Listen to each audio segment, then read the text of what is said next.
বেচে দেবে? হ্যাঁ বেচে দেবো। যা পাবো তাই দিয়ে তোকে নতুন করে ব্যবসা শুরু করতে হবে, তোকে বড় হতে হবে। কিন্তু দিদি এই রাজুর কি হবে? তুই বড় হলে আবার সব হবে, কিন্তু এত বড় অপমান আমরা মুখ বুঝে কিছুতেই সহ্য করবো না। তোমাদের হুকুম মতো আমাকে উঠতে হবে, বসতে হবে, হাসতে হবে। যাকে পছন্দ করি না সপ্তাহে সে 4 দিন আসবে আর আমাকে গিয়ে তাকে আপ্যায়ন করতে যেতে হবে। কেন কেন তোমরা আমাকে এভাবে অপমান করছো? জীবনটা তাহলে চাল নেই চলো নেই মাওলার একটা দাম্ভিক লোকের কাছে বিকলে ধন্য হবে ভাবছো? কিন্তু তা হবে না। আমাদের বংশমর্যাদা আছে। নিজের খেয়াল খুশি মতো খোলামকুচি ঘেঁটে বাড়াবে, তা আমরা হতে দেবো না। কেন বুঝো? কার জন্য বুঝো? সব ব্যাপারে মাথা নাই বা ঘামালে বাবা? মাথা ঘামাতে তুমি বাধ্য করছো। শুনলাম মৌলা সেই ছেলেটাও সেখানে গিয়েছিল। কার কাছে শুনলে? আমার সম্পর্কে আজকাল ড্রাইভারের কাছ থেকে খোঁজ খবর নেওয়া শুরু করেছো নাকি? যশো, কি পাগলের মতো বকছিস? আমরা তো তোর ভালোর জন্য। মা, আমার অনেক ভালো তোমরা করেছো, আর নতুন করে ভালো কিছু করতে হবে না। দেখো ব্যাপারটা আমার মোটেই ভালো ঠেকছে না।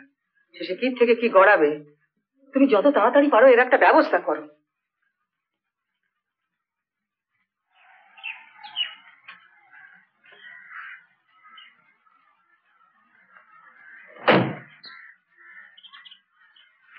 তুমি আজ আমার মেয়েকে সাবরমতীতে পুজো দেবার জন্য আসতে বলেছিলে। আমি জানতে চাই কেন তুমি আমার মেয়ের একটা পেটি সেন্টিমেন্টকে এইভাবে এক্সপ্লয়েট করছো।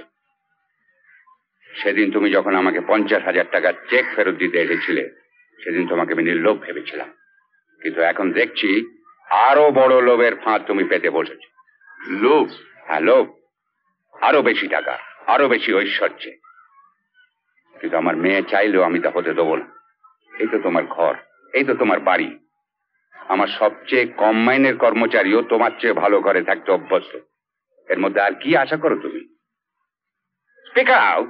দেখছো কি? দেখছি আপনি যশোমতী পাঠকের বাবা। Yes, a very very hard nut to be cracked that way.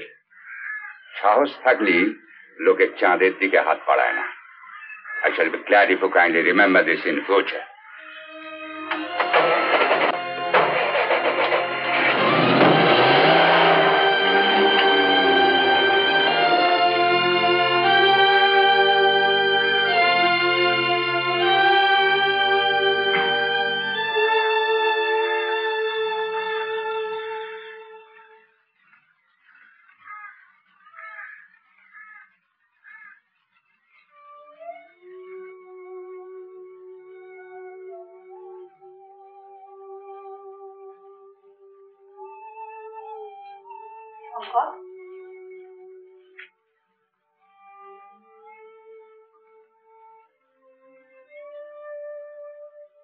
আমি ঠিক করলাম এখানকার জায়গা জমি বাড়ি ঘর সব বেচে দেবো। বেচে দেবে? হ্যাঁ বেচে দেবো। যা পাবো তাই দিয়ে তোকে নতুন করে ব্যবসা শুরু করতে হবে, তোকে বড় হতে হবে। কিন্তু দিদি এই রাজুর কি হবে? তুই বড় হলে আবার সব হবে, কিন্তু এত বড় অপমান আমরা মুখ বুঝে কিছুতেই সহ্য করবো না। তুই যদি পুরুষ মানুষ হোস, এই জবাব তোকে দিতেই হবে। দেখ যশো, এত বাড়াবাড়ি ভালো না। তোর বাবা নিজে সেই ছেলেটিকে ডেকে পাঠিয়েছে আর নিচে এসে অপেক্ষা করছে, তবু তুই যাবি না? না যাবো না। বাড়াবাড়ি আমি করছি না, বাড়াবাড়ি করছো তোমরা। আর 4 মাস ধরে আমি তোমাদের অনেক অত্যাচার সহ্য করেছি। মানে মানে আমরা শুধু তোর উপরে অত্যাচার করে এসেছি? হ্যাঁ হ্যাঁ অত্যাচার করেছো। তোমাদের হুকুম মতো আমাকে উঠতে হবে, বসতে হবে, হাসতে হবে। যাকে পছন্দ করি না সপ্তাহে সে 4 দিন আসবে আর আমাকে গিয়ে তাকে আপ্যায়ন করতে যেতে হবে। কেন কেন তোমরা আমাকে এভাবে অপমান করছো? অপমান? অপমান নয়। আচ্ছা মা, তুমি না একদিন রমেশ চতুর্বেদীর সঙ্গে আমার বিয়ে দেবার জন্য খেপে উঠেছিলে। বাবার এই বিশ্বনাথ যাকে তুমি না একদিন মানুষ বলে গণ্য করেনি। তবে তবে আজ কেন তার উপর এত সদয় হয়ে উঠেছো? কেন তার ওই চালানা সে আর হাত ছাড়া হয়ে যাবে বলে? না, আমাদের কৃতজ্ঞতা বোধ আছে বলে। তোমাদের কৃতজ্ঞতা বোধ একটা মেয়ের জীবন বিকবার মধ্যেই বড়। তাহলে দেখো, বড় বড় কথা বলো না। জীবনটা কি একবার বাড়ির বাইরে গিয়ে টের পাওনি? পেয়েছি। আজ কি টের পেয়েছি জানি? থাক, জীবনটা তাহলে চাল নেই চলো নেই মাওলার একটা দাম্ভিক লোকের কাছে বিকলে ধন্য হবে ভাবছো? কিন্তু তা হবে না। আমাদের বংশমর্যাদা আছে। নিজের খেয়াল খুশি মতো খোলামকুচি ঘেঁটে বাড়াবে, তা আমরা হতে দেবো না। আর শোনো, সামনের মাসে স্পেশাল ট্রেনিং এর জন্য বিশ্বনাথ ইউকে যাচ্ছে, তার অনারে আমি একটা পার্টি দিচ্ছি। সেখানে তোমাদের বিয়ের খবরটা আমি অফিসিয়ালি অ্যানাউন্স করব। কি আমার আপত্তি থাকা সত্ত্বেও? আপত্তি থাকবে না। লেখাপড়া জানা যে মেয়ের ভালো মন্দ বিবেচনা নেই, তার আপত্তিরও কোনো মূল্য নেই। আর সেদিনের জন্য তুমি প্রস্তুত থেকো।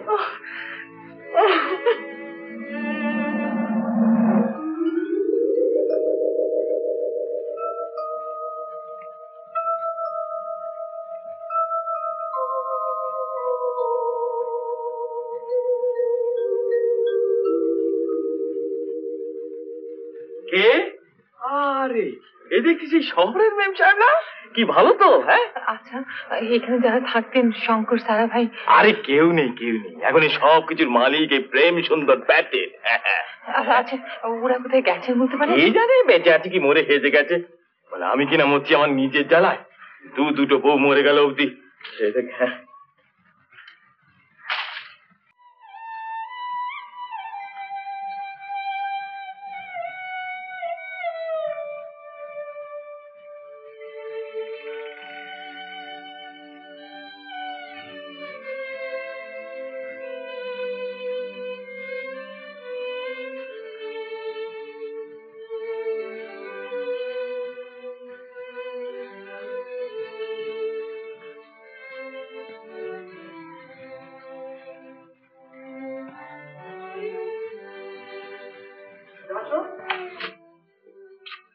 যশোর, উমা, কি রে তোর আক্কেলটা কি?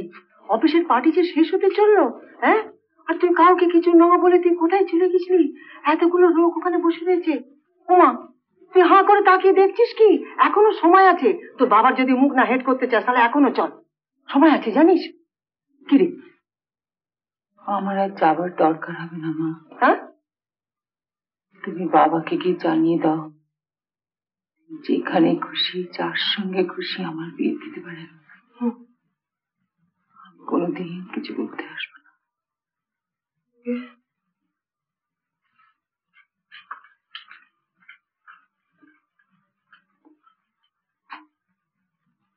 যশোর,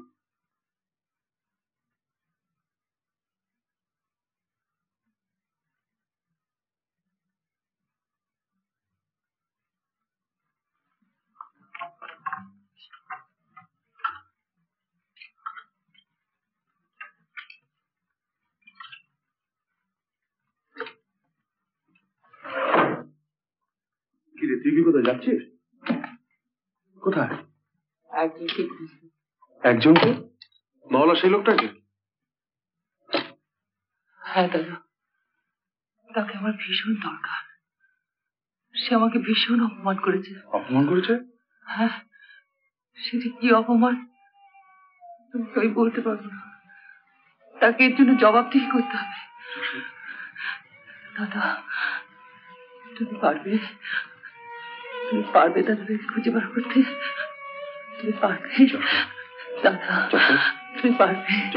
তুমি তাকে খুঁজে বার করতে পারবে দাদা? দাদা,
উত্তম কুমারের সেরা সিনেমা দেখতে হলে ডাউনলোড করুন ক্লিক অ্যাপ।